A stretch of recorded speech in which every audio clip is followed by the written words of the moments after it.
మాట్లాడలేదు. ఏమన్నా చెప్పిందా చనిపోక ముందు ఇట్లా వేధింపులకు గురి చేస్తున్నా వరకట్నం వల్లనే వేధిస్తున్నాడని ఏమైనా కింద చెప్పిందా? వేధింపులు చేసి 2 నెలలకు గొడవ పడ్డారు. ఇంటికి వచ్చిండ్రు. 2 నెలలకు వచ్చిండ్రు. గొడవ కొట్లాడినరు, బాగా పెద్దగా చేసుకొని వచ్చిండ్రు.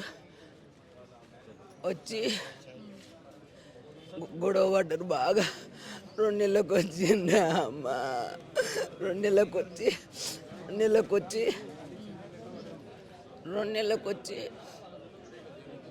గొడవ పడ్డామంటే రాండి బిడ్డ ఇంటికి రాండి అంటే ఆడు ఫోన్ చేసి ఉండి చరత్ గొడవ, మీ కూతురు గొడవ పడుతుంది, దేవిక గొడవ పడుతుంది, మేము వస్తామా అక్కడ రాండి బిడ్డ అంటే వచ్చిండ్రు. వచ్చి 4 రోజులు ఉన్నారు.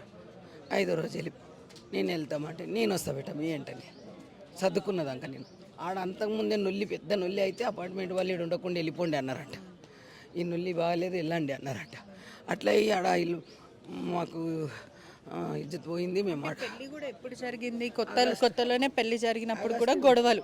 ఆగస్టు 23కి అయింది. 2 నెలలకే గొడవ. పెళ్ళైన 2 నెలలకే గొడవ.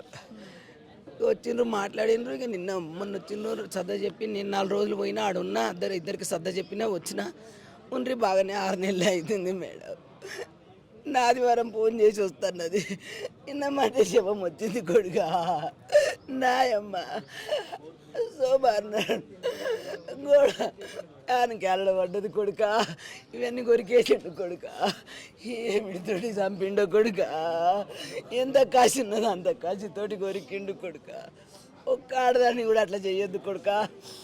వానికి ఉరి శిక్ష పడని కొడుక. నాకొక్క బిడ్డే కొడుక.